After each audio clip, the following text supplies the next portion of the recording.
Assalamualaikum warahmatullahi taala wabarakatuh. Alhamdulillah rabbil alamin, salatan wa salaman ala Rasulillah wa ala alihi wa sahbihi wa man wala. Asyhadu an la ilaha illallah wa anna Muhammadar Rasulullah, amma ba'd.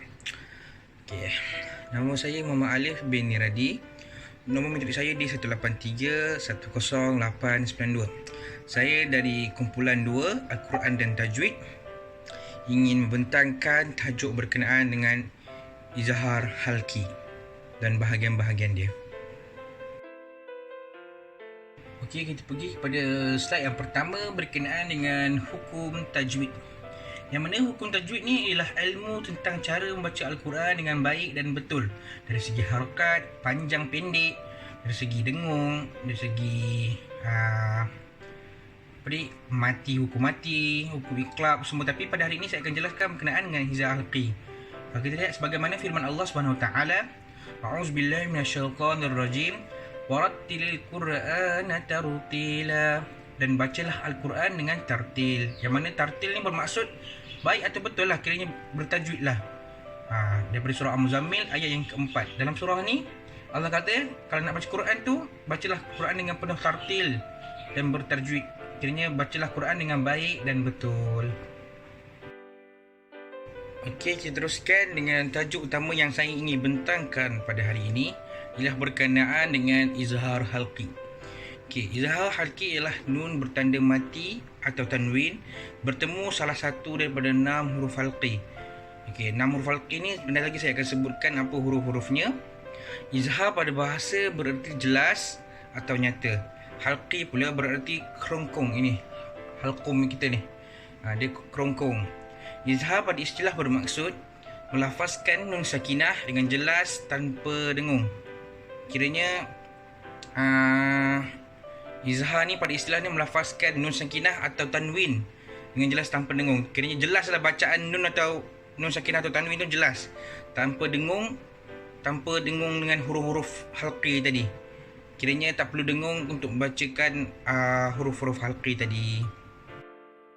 Okey, disebutkan izhar kerana nun sakinah dan tanwin yang berjumpa dengan huruf halqi disebut dan dibaca dengan begitu jelas tanpa idgham atau ikhfa.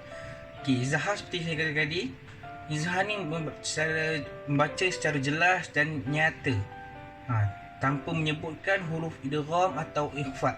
Manakala halqi pula ialah kerana 6 huruf yang berjumpa dengan nun sakinah atau tanwin itu makhrajnya adalah di halqum. Okey, halqi ni masuk halqum lah. Halqum ni kiranya ke-6 huruf tu disebutkan makhrajnya adalah di sini. Itu dinamakan izhar halqi.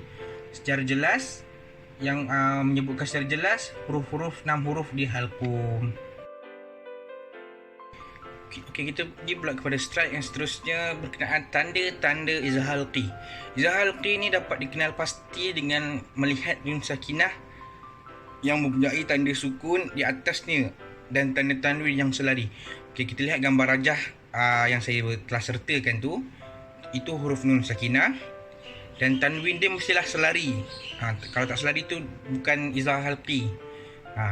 Kita tengok gambar rajah tu, nun tu mesti mati dan tanwin tu mesti selari.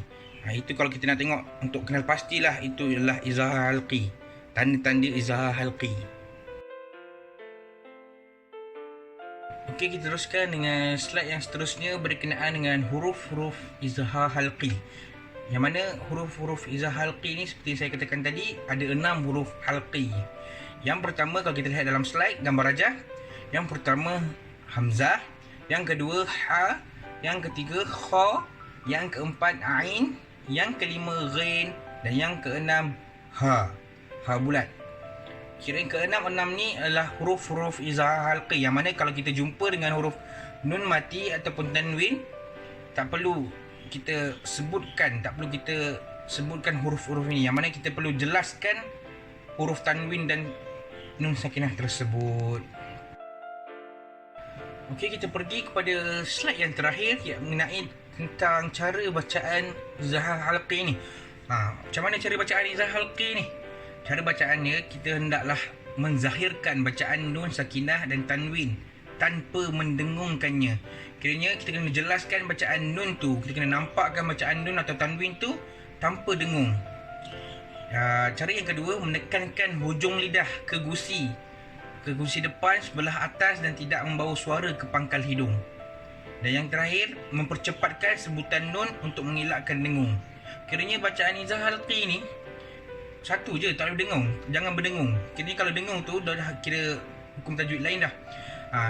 Izzah Halqi ni bacaan tanpa dengung, tanpa mendengungkan huruf-huruf halqi tadi. Contoh saya bagi kat bawah tu, kita ada gambar rajah. Man utiya, wanhar, man khaffat. Kita jelaskan bunyi huruf-huruf nun sakinah tadi. Kalau kita tengok pada tanwin pula, salamun hiya, salamun hiya, dharratin khaira, narun hamiyah, narun run. Kita jelaskan huruf tanwin atau nun sakinah tadi tanpa mendengungkannya. Narun hamiyah, yauma idzin an ajrun ghair min ghislin. Kiranya kalau kita tengok dalam contoh-contoh dalam gambar rajah saya bagi tu, semua contoh-contoh tu ada huruf-huruf dia. Huruf hamzah ada, huruf ha ada, huruf kha ada. Kiranya huruf-huruf halqi tadi kalau kita jumpa, kita jangan dengungkannya. Kita zahirkan bacaan nun dan tanwin tanpa dengungkan huruf-huruf halqi tadi. Itu sahaja yang saya ingin sampaikan dalam pembentangan kali ini. Yang mana kurang atau buruk itu datangnya daripada saya dan yang baik itu datang daripada Allah. Ada apa-apa kurang, sila perbetulkan, dan ada apa-apa salah, sila tegur saya. Bismillahirrahmanirrahim. Assalamualaikum warahmatullahi taala wabarakatuh.